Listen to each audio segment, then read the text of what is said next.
So guys, I completed my MBBS from the prestigious Usmania Medical College, which is located in Hyderabad. It is one of the oldest medical colleges in the state, and that college has given me everything. I owe it to that very college, my friends, my family, and my professors, teachers, and all the staff there. I have learned so much from Usmania Medical College here, especially during the last 1 year of internship. I just loved the college. So it has been an amazing 5.5 year journey for me in Usmania Medical College, and I loved every part of it. And after graduating from Usmania Medical College, I now miss my medical college a lot. So if you are still in medical school, do enjoy the medical college life. It's like once in a lifetime opportunity, and you will surely miss it once you exit the medical college.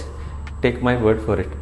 So I entered my Usmania Medical College in the year 2014, and I graduated in 2020. That is, I completed my 4.5 years of MBBS training and 1 year of internship, and I graduated in 2020 March. And I was lucky enough to get into post graduation in the same year. So I joined PG in 2020 May 27th, and now I am currently final year radiology resident working at Nizam Institute of Medical Science, Hyderabad.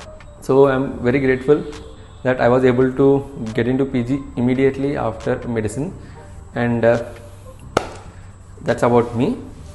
And the next question that people tend to ask me is, why did you choose radiology?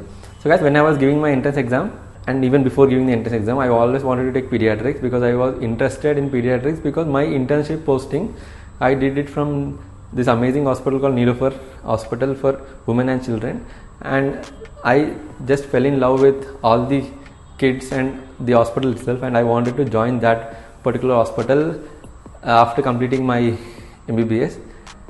And after giving the entrance exam, I got a decent rank, and I at this point realized that I was getting radiology as well, and I started researching more about radiology, finding more about radiology.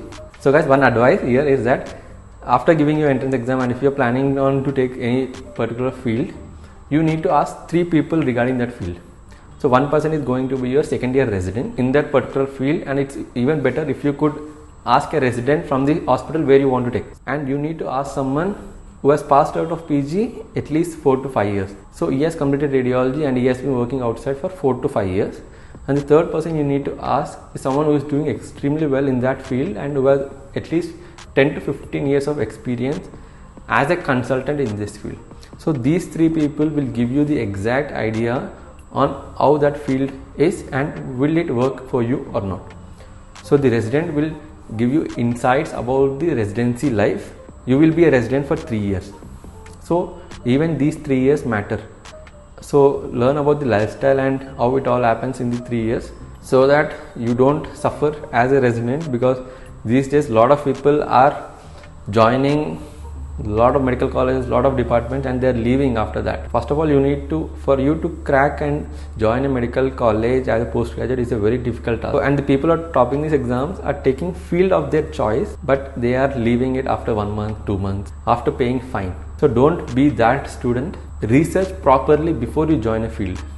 Research about the college, research about the department, research about how the life is as a resident, and research about how the life is after you pass out of residency. These things are very important, because once you join a medical college, and if you are quitting that medical college to rewrite the exam, it's a huge mental pressure for you. So don't be in that position. Research properly and choose your field of interest. So I wanted to take pediatrics, but after giving the entrance exam, I realized that I was in a position to get radiology. So I started researching more and more about radiology, and I finally have taken radiology. So few things which were a deciding factor for me to pick radiology was, first thing, I wanted to stay in touch with all the other branches of medicine. So as a diagnostic radiologist, I am in touch with all the other branches of medicine, let it be neurology, cardiology, gastroenterology, oncology, or OBG and fetal medicine. I am in contact with all the other branches of medicine, and that was one important deciding factor for me, because I loved medicine as a whole. I wanted to stay in touch with all the 90 subjects of medicine. Therefore, I have taken radiology predominantly because of that reason. So other reasons which have helped me to pursue radiology were the less stressful lifestyle compared to other residencies and the 9 to 5 work hours. So do I regret taking radiology? Absolutely not. It's an amazing field, and if given a chance, I will still take radiology if I were to go back in time and give my entrance exam again. One thing I miss in this field is patients don't come and thank you or show a lot of gratitude to you, because most of your work is behind the curtain, so they do not know that you exist and you play a key role in their treatment and diagnosis. So patient's gratitude is something that you will not see, because back when I was working as an intern and I used to see in my OBG clinics that a lot of the patients who have delivered and they come back after 1 week, 10 days, and they meet the doctor, they greet the doctor, and they give this small sweet box and this token of gratitude towards the doctor. And that was something which I really liked, but that does not happen. It does not happen very often in field of radiology. So if you are into that patient interaction and patient gratitude kind of thing, so maybe you need to recheck your decision before taking radiology. And that's it for this video, and I'll see you guys tomorrow.